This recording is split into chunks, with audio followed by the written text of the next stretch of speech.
What is up, tube users? I am the Stereotypical Gamer, and welcome back to another fantastically fun games for under $15.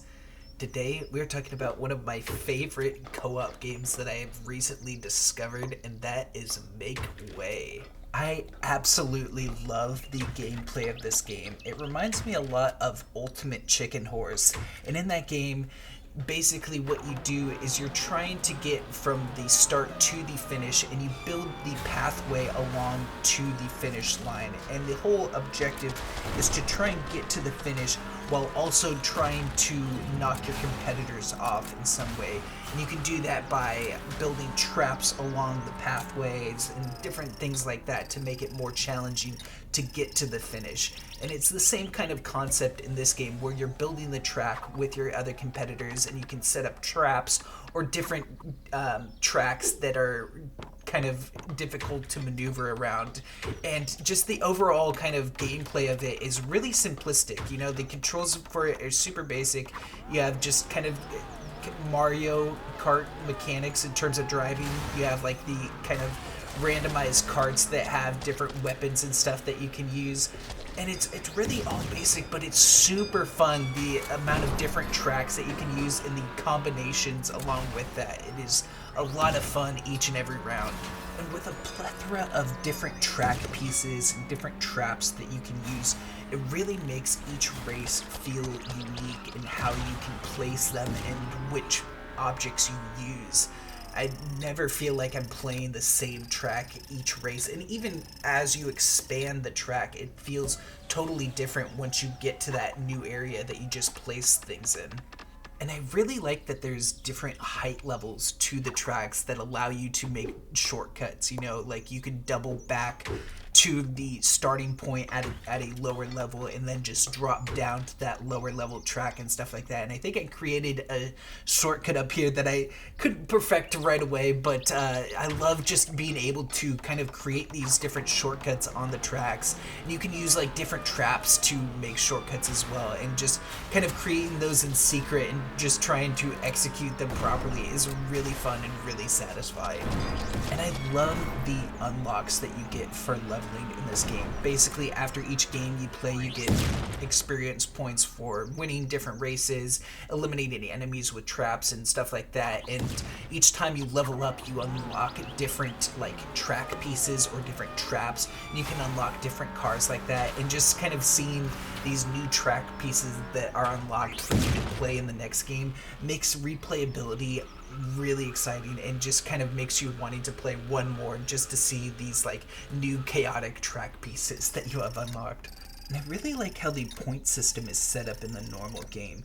Basically, in order to win a game, you have to get a certain number of points. I think it's 4,000 points is the normal threshold, and you'll get points by going through checkpoints and then finishing the race, and I believe first place gets a bonus. And so if you skip checkpoints like I do the skips, you do skip out on gaining points, but you also prevent other players from gaining those points as well. And so you kind of want to try and get as many checkpoints as you can while also trying to finish before your other competitors. And I like that kind of balance of you want to go fast and you want to try and outrace everyone, but you also want to not fall off and lose out on points from checkpoints. And then I also like how the game kind of ends. So basically, the first person to hit 4,000, it kind of caps it there, and then if any other players hit 4,000 points by the time that first player hits it, they will go into like a sudden death overtime where you play one more round, and it's basically if you're eliminated or if you fall off the track, you're gone, and then it kind of just places people as who survives. And I really enjoy those sudden death ones, because you do also want to race fast, but you need to be a lot more careful, because if you fall off, you don't respawn at all, which is completely different to how all the other types of races went before that. So it's a really fun gameplay wise of just how the point system and gameplay feels, especially in overtime too. And I really enjoyed the balance of speed versus control in this game because you need to go at least somewhat fast in order not to fall behind and get eliminated for being too far behind. But you also need to go slow enough to be able to react to what's in front of you because the camera is kind of slow. I don't really understand how the camera works in this game, but it doesn't. If you're going too fast, you'll go ahead of where the camera is and you won't be able to react to different things that are coming up ahead of you. And I think because of the chaotic nature of this game, the AI feels pretty well balanced. You know, I normally play with the medium AI, and if I'm playing with friends, especially, I think 4 people is the perfect number to be playing this game. And if I don't have 4 players, I'll normally fill with AI, and it doesn't really feel like you're losing someone.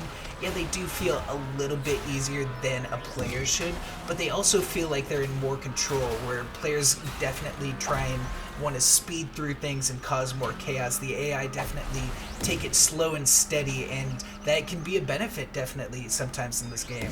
That being said though, the AI is far from perfect. They do have some issues, especially with like placing different track pieces. I've noticed sometimes they'll just kind of get stuck in a loop, especially if you have multiple AIs in the game where they just won't place items on the track during that prep phase.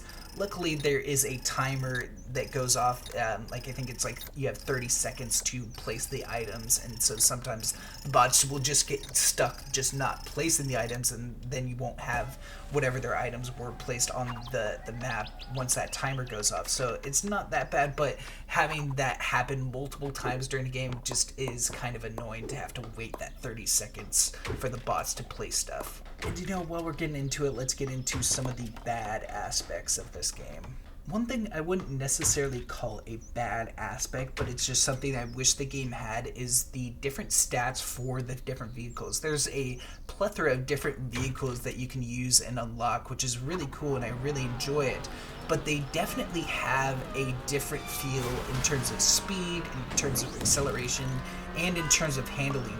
All the vehicles feel unique and different, which is cool and all, but I wish there were some stats that showed the differences. I don't think there's a way to see like which car is the fastest or which car has the best handling, but you can definitely feel that cars have different accelerations and different speeds, and other cars have different handling and stuff like that. So I wish they showed the stats on that somewhere.